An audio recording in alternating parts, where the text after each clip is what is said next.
شروع اللہ کے نام سے جو بڑا مہربان نہایت رحم والا ہے۔ قیامت قریب آ پہنچی اور چاند شق ہو گیا، اور اگر کافر کوئی نشانی دیکھتے ہیں تو منہ پھیر لیتے ہیں اور کہتے ہیں کہ یہ ایک ہمیشہ کا جادو ہے، اور انہوں نے جھٹلایا اور اپنی خواہشوں کی پیروی کی، اور ہر کام کا وقت مقرر ہے، اور ان کو ایسے حالات سابقین پہنچ چکے ہیں جن میں عبرت ہے، اور کامل دانائی کی کتاب بھی، لیکن ڈرانا ان کو کچھ فائدہ نہیں دیتا۔ تو تم بھی ان کی کچھ پرواہ نہ کرو، جس دن بلانے والا ان کو ایک ناخوش چیز کی طرف بلائے گا تو آنکھیں نیچے کیے ہوئے قبروں سے نکل پڑیں گے، گویا بکھری ہوئی ٹڈیاں ہیں۔ اس بلانے والے کی طرف دوڑتے جاتے ہوں گے، کافر کہیں گے یہ دن بڑا سخت ہے۔ ان سے پہلے نوح کی قوم نے بھی تکذیب کی تھی، تو انہوں نے ہمارے بندے کو جھٹلایا اور کہا کہ دیوانہ ہے، اور انہیں ڈانٹا بھی۔ تو انہوں نے اپنے پروردگار سے دعا کی کہ بار الہ میں ان کے مقابلے میں کمزور ہوں، تو ان سے بدلہ لے۔ بس ہم نے زور کے مہ سے آسمان کے دہانے کھول دیے اور زمین میں چشمے جاری کر دیے، تو پانی ایک کام کے لیے جو مقدر ہو چکا تھا جمع ہو گیا، اور ہم نے نوح کو ایک کشتی پر جو تختوں اور میخوں سے تیار کی گئی تھی سوار کر لیا، وہ ہماری آنکھوں کے سامنے چلتی تھی۔ یہ سب کچھ اس شخص کے انتقام کے لیے کیا گیا جس کو کافر مانتے نہ تھے، اور ہم نے اس کو ایک عبرت بنا چھوڑا، تو کوئی ہے کہ سوچے سمجھے۔ سو دیکھ لو کہ میرا عذاب اور ڈرانا کیسا ہوا، اور ہم نے قرآن کو سمجھنے کے لیے آسان کر دیا، تو کوئی ہے کہ سوچے سمجھے۔ عاد نے بھی تکذیب کی تھی، سو دیکھ لو کہ میرا عذاب اور ڈرانا کیسا ہوا۔ ہم نے ان پر سخت منحوس دن میں آندھی چلائی، وہ لوگوں کو اس طرح اکھیڑے ڈالتی تھی گویا اکھڑی ہوئی کھجوروں کے تنے ہیں۔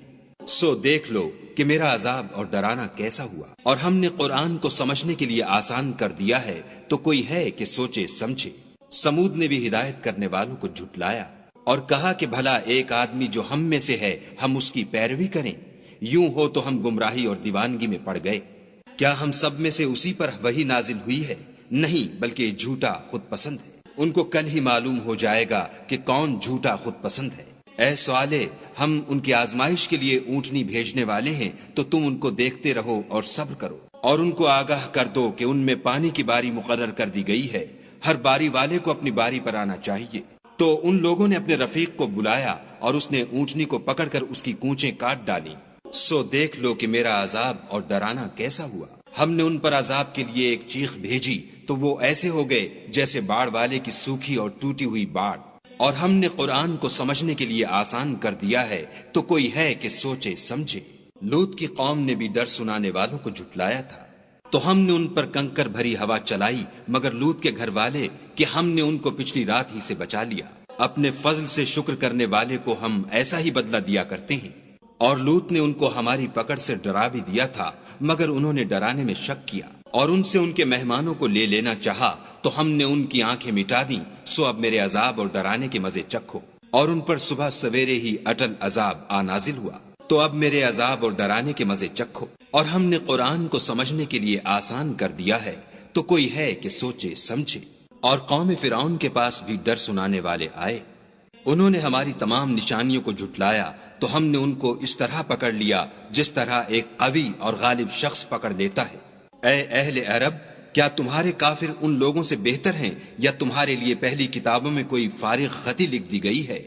کیا یہ لوگ کہتے ہیں کہ ہماری جماعت بڑی مضبوط ہے؟ ان قریب یہ جماعت شکست کھائے گی، اور یہ لوگ پیٹھ پھیر پھیر کر بھاگ جائیں گے۔ ان کے وعدے کا وقت تو قیامت ہے، اور قیامت بڑی سخت اور بہت تلخ ہے۔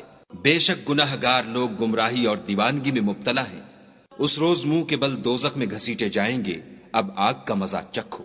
ہم نے ہر چیز اندازہ مقرر کے ساتھ پیدا کی ہے، اور ہمارا حکم تو آنکھ کے جھپکنے کی طرح ایک بات ہوتی ہے۔ اور ہم تمہارے ہم مذہبوں کو ہلاک کر چکے ہیں، تو کوئی ہے کہ سوچے سمجھے۔ اور جو کچھ انہوں نے کیا ان کے اعمال ناموں میں مندرج ہے، یعنی ہر چھوٹا اور بڑا کام لکھ دیا گیا ہے۔ جو پرہیزگار ہیں وہ باغوں اور نہروں میں ہوں گے، یعنی پاک مقام میں، ہر طرح کی قدرت رکھنے والے بادشاہ کی بارگاہ میں۔